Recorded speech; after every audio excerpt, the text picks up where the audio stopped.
Right, so I'm excited to be here at the Royal Academy of Dance, meeting you, Darcey Bussell. Fantastic. Can you tell us what your role here is now, currently? I'm president of the Royal Academy of Dance, and this is a world-class teaching education for classical ballet, and it's a wonderful thing to be part of. I'm incredibly honoured, and it's actually celebrating 100 years. And so, yes, it's basically where British dance really started. Yeah, wonderful. So I'm really excited that you're part of this evening's Aid Match launch, and you're going to be telling us about your visit to Mozambique. But first of all, I'd like to ask you, how is you and your family coping with the current pandemic?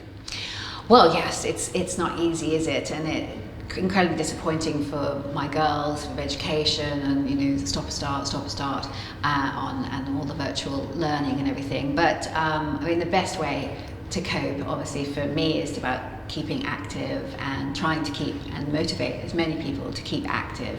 Yes. And so we do a lot of dance fitness, and it does help immensely with the positivity and everything. Yeah. So how does that work in the virtual world? I mean, teaching, you know, in terms of face to face, it's easy, isn't it? But virtually, yeah, how have you got over that? It is difficult to teach dance online, virtually, and obviously the space that you're within is the most important. For any dancer, you want space. Yes. So teaching from home is very hard. Yeah. But you know, we're very adaptable. We're artists, and you know, life is about adapting to everything around you and making the best of that time you can.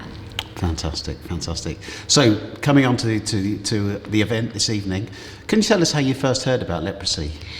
On an amazing trip in North Mozambique, a place in Pemba. So Yes. we met some lovely friends from our local church that introduced us to some people in Pemba that were working in a leprosy camp.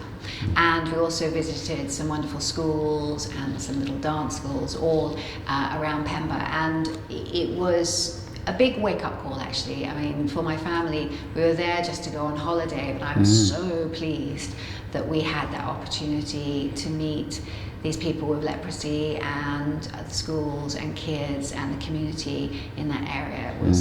It was quite a trip that we'll never forget. Yeah, so for many people, coming across leprosy for the first time is quite a shock. It is incredibly shocking. You just don't believe in today's times that it even exists. And to see it firsthand, and those people and how they're coping with this disease, it is devastating. Yeah, I mean, how did it make you feel? What happened to your emotions at that time? It's heartbreaking, actually. I think also people so young, which you just, I don't know what I was ready to see, but I didn't believe it would affect such young people as well. Yeah. And that was really upsetting. And having my two teenage daughters with me and knowing how, you know, they're seeing those young people being affected, and it's their future, it's their lives, and how they cope with a disease like that, it puts everything at a stop. How they can carry on. So tell me about the impact on your daughters as well, because it would be the first time they saw anything like that. It's a new world for them. You know, Mozambique is such a beautiful country. It's so raw, and you know, the vegetation, it's lush and green, and the sun was shining, and you know, so there's this sort of magic to the place. And then when you see the community and the people that are coping with something like that, our girls were really shocked. I think they didn't know how to react, how to feel with these people, to really understand what they were going through. But I think it was important that they knew that people were coping and how strong they can be with something so tough and disability that is put upon them without any choice of their own. You know, it's heartbreaking. And the girls, I think they coped incredibly well. I know it was in their minds, you know, and it still is in their minds of people having to cope with that. But I think really important that they knew that those people could fight something like that and be strong because of the support that was around them. And I'm so glad that they did meet these people. Great. So what did you do when you were with the community? Tell me about the time that you spent with them. Well, it was quite an event. Nervous. We didn't want them to get the wrong attitude about us turning up and introducing ourselves and saying hello and just seeing what their living conditions were like in the camp and everything. But it was within the town, which was really encouraging. So the community was close around them. Yeah.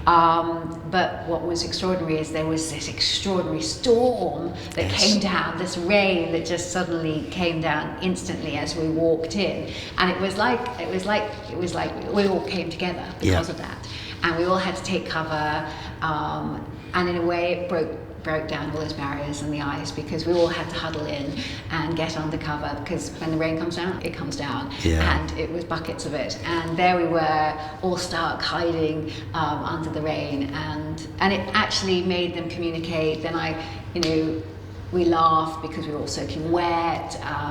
I got to show them a bit of dance on my phone. Lovely. And show them some movements, what it was like, can you believe I dance on point? It's not Yes. just, the everyday social dancing. This was, quite different. And I think they were fascinated with that. And just to listen to their stories, I think we all came together, and it was a weird opportunity, but it made it very special. Yeah, I was fortunate enough to visit Pemba and Mozambique a few years ago, and song and dance is a big part of their lives. Were you actually able to dance with the community? We didn't have an opportunity, I think, because suddenly we were huddled into a space which was quite tight and small. But we did definitely show them some moves. And, Yes, wonderful.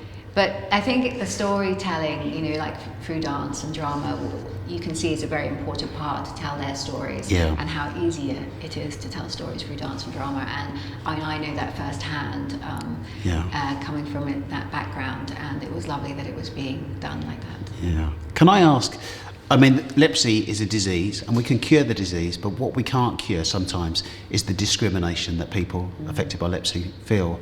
Did you get a sense from your visit about that discrimination, about what it means in their life to suffer from that discrimination? You get a great sense of that discrimination. And you hear good stories about that discrimination being broken down, but it really is the people, the health workers and the community that have to be told. Yes. And told stories and break down those barriers to help. But yeah, firsthand you see it straight away, and it is tough. Yes. It is really tough, and you can see how they act, because they know how you're feeling about meeting them for the first time and seeing their disabilities. And it is heartbreaking, but in a way it was incredibly motivating. Yeah. And the strength and motivation and inspiration they are as well. Yes. For what they're coping with and how they are trying to build their own lives and get on. And Yes. just want jobs, their hunger to have their own. Yeah. It was tough, but wow, I was Yes. impressed as well. Lovely. Obviously, in India, there are many hospitals so when people desperately need treatment, we can refer them to a hospital.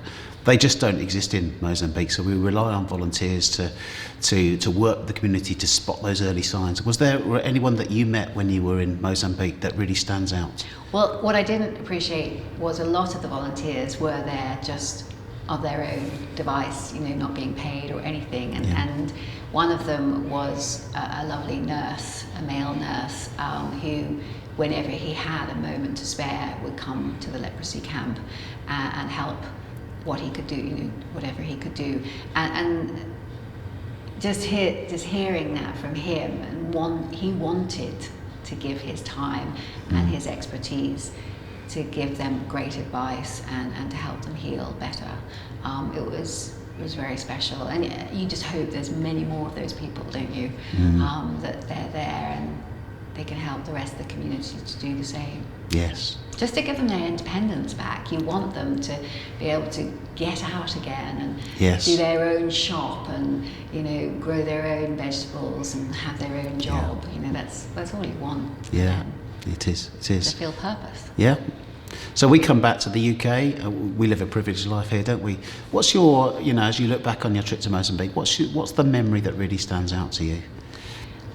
I suppose the strength of the people, how, even with everything against them, the poverty and things like that, is the beauty of the country and the people. I was blown away by their sense of joy as well, and how they can get any sort of joy out of really tough times. Yeah.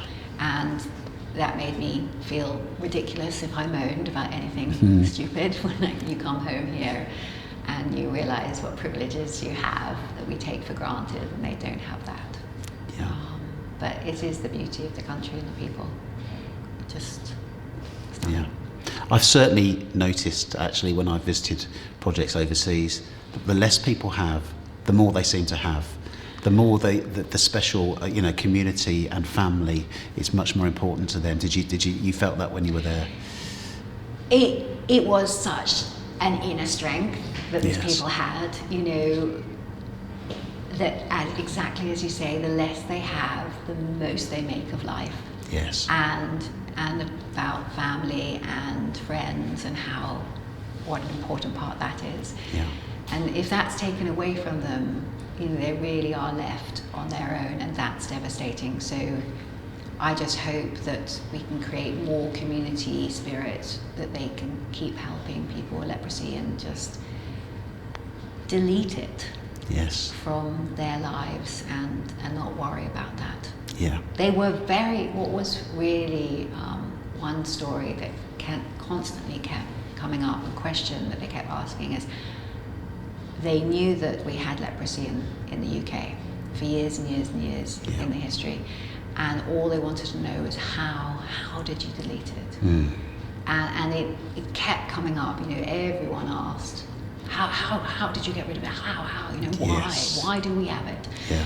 And it's because of their circumstances and because of poverty, but it's just certain tricks, isn't it? Yes. Where they can delete it, and it's just the knowledge that they need to be given, or the support they need to be given to change that. Yeah. I mean, awareness, advocacy, education, understanding the early signs, and being prepared to be brave enough to come forward.